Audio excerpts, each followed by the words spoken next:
नमस्कार, मैं हूं सुधीर चौधरी और इस खास कार्यक्रम में आपका स्वागत है। आज हम एक ऐसी जगह से आपसे बात कर रहे हैं जहां पहुंचकर कंधे भारी होने लगते हैं, मन उदास होने लगता है और देशभक्ति की भावना हर सांस में भरने लगती है। मैं इस वक्त द्रास में कारगिल वॉर मेमोरियल से आपसे बात कर रहा हूं और आज हमारे साथ कुछ ऐसे लोग हैं जो कारगिल की कहानी का हर रूप, हर रंग आज आपके सामने पेश करेंगे। इस जगह के आसपास अगर आप देखें तो चारों तरफ कारगिल की कहानियां हैं। इन कहानियों में शौर्य की कहानियां हैं, अपनों से बिछुड़ने की कहानियां हैं, दर्द की कहानियां हैं और इनमें एक सबक भी छुपा हुआ है।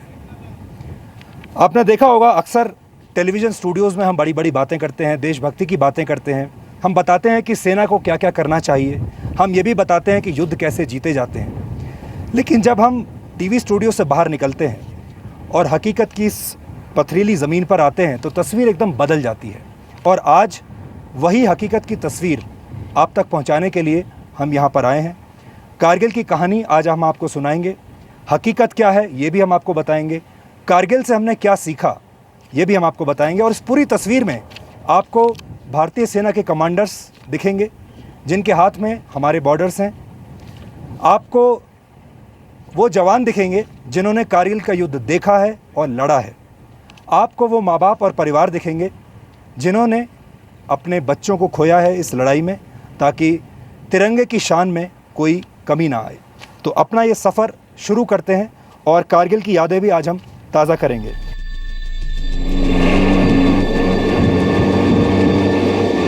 डेल्टा फॉक्सट्रॉट इन 10 minutes, yesterday target over.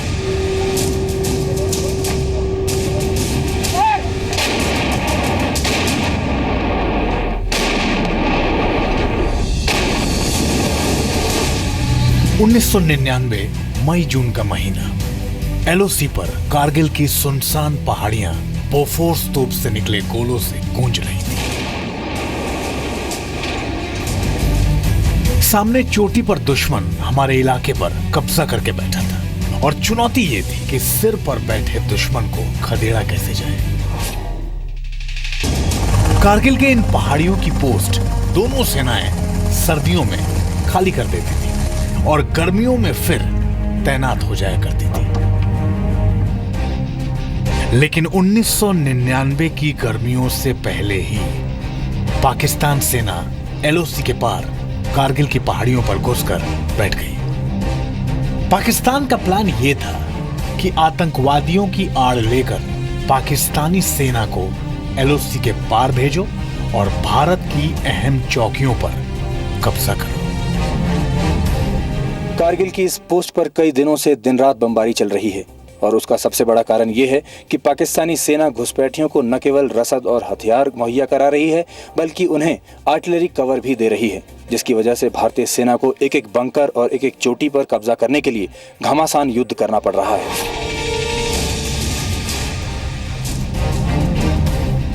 $1999 अप्रैल तक किसी को इस घुसपैठ की भनक तक नहीं थी। 3 मई को सबसे पहले कारगिल के कुछ गडेरियों से पता चला कि वहां पर बंकर बनाए जा रहे हैं। जब तक कुछ और पता चलता, घुसपैठियों की शक्ल में पाकिस्तानी सेना ने कारगिल की छोटी बड़ी 140 चौकियों पर कब्जा कर लिया। 19 मई तक यही कहा जाता रहा कि घुसपैठिए आतंकवादी हैं। मई के आखिरी हफ्ते में साफ हुआ कि ये घुसपैठिए नहीं, पाकिस्तान की फौज है। आप सब कारगिल में उत्पन्न स्थिति से भली भांति परिचित हैं। ये एक गंभीर स्थिति है, ये खतरों से भरी स्थिति है।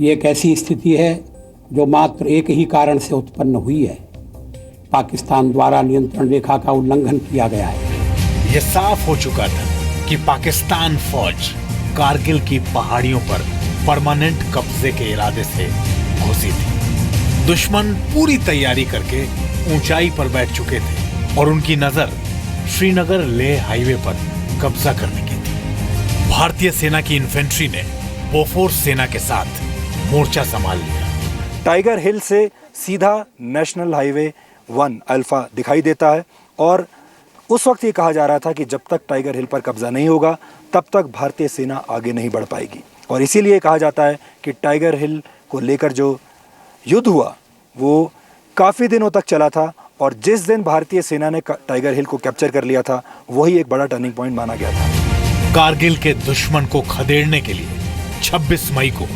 ऑपरेशन विजय लॉन्च किया गया।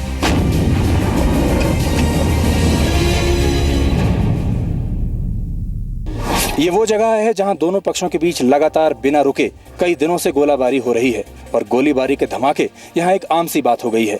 यहां तैनात जवानों के मुताबिक कई बार एक रात में कम से कम 600 से 700 गोले तक दागे जाते हैं। इन्फेंट्री को कवर देने के लिए वायुसेना के इस्तेमाल का भी फैसला हो गया, लेकिन आदेश था कि किसी भी कीमत पर एलओसी को पार नहीं करना है। एयरफोर्स के MiG-21 विमानों ने 16,000 और 18,000 फीट पर बैठे पाकिस्तानियों को चुन चुन कर ध्वस्त कर दिया। पहली बार लेजर गाइडेड बम का इस्तेमाल किया गया। हालांकि ऑपरेशन विजय के पहले 2-3 हफ्ते तक कोई सफलता नहीं मिल रही थी, लेकिन भारतीय सेना के जवानों के इरादे फौलादी थे। दिन रात चल रही बमबारी के धमाके और इन बंकर्स का अंधेरा और घुटन, यही है एक आम जवान की जिंदगी। 17,000 फीट की ऊंचाई पर इस लड़ाई के मैदान में एक जवान का आधा वक्त अपनी गन पोजीशन पर बीतता है और बाकी का समय अपनी जिंदगी बचाने के लिए इन अंधेरे बंकर्स में। पूरा देश कारगिल में जान लड़ा रहे जवानों के साथ खड़ा था। भारतीय जवान एक के बाद एक पोस्ट और बंकर पर कब्जा करते जा रहे थे। कारगिल में भारतीय जवानों का जोश आसमान पर था। 13 जून की सुबह भारतीय सेना को एक बड़ी सफलता मिली। तोलो लिंक पर आखिरकार भारतीय तिरंगा लहराया। 20 जून को द्रास में कैप्टन विक्रम बत्रा की बहादुरी से सबसे ऊंची जगह पॉइंट 5140 पर तिरंगा लहराया। शहीद विक्रम बत्रा को सबसे बड़ा सैनिक सम्मान परमवीर चक्र दिया गया। 29 जून तक भारतीय सेना 2 सबसे अहम पोस्ट पॉइंट 5060 और पॉइंट 5100 पर कब्जा कर चुकी थी। अब बस टाइगर की अहम पोस्ट बाकी थी। टाइगर हिल में 11 घंटे की सीधी लड़ाई के बाद तिरंगा लहराया। 5 जुलाई तक द्रास पर भारतीय सेना का कंट्रोल हो चुका था। भारतीय जवानों के शौर्य ने पाकिस्तान को पस्त कर दिया।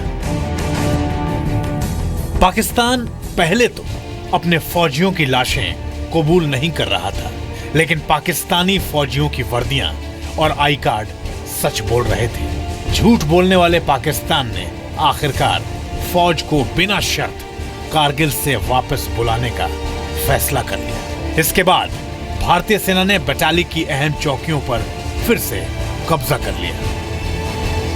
11 जुलाई से पाकिस्तान की फौज पीछे हटने लगी और 14 जुलाई को भारत सरकार ने ऑपरेशन विजय की कामयाबी का ऐलान कर दिया। 26 जुलाई 1999 को सेना ने आधिकारिक तौर पर कह दिया कि अब दुश्मन के निशान नहीं बचे हैं।